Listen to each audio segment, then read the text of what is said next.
chiêng ăn ra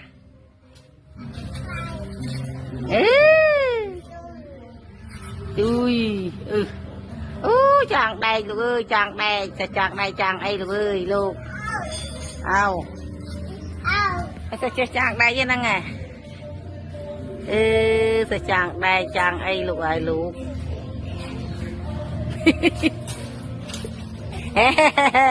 anh thai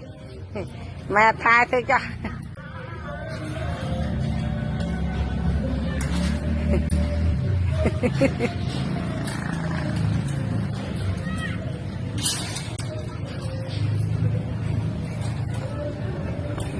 tiền không ơi nhầm tâm lên thế nhầm cho trung tao à thế nhầm lao về cho mà ơi cái này đi hay cho nhầm pro đây nè cái này đã trung tiền đây cha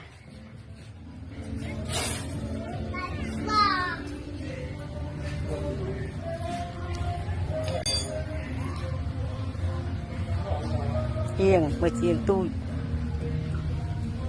ê chiêng bài mông đấy ý với chiêng cái phô má này chiêng này chiêng ấy cái này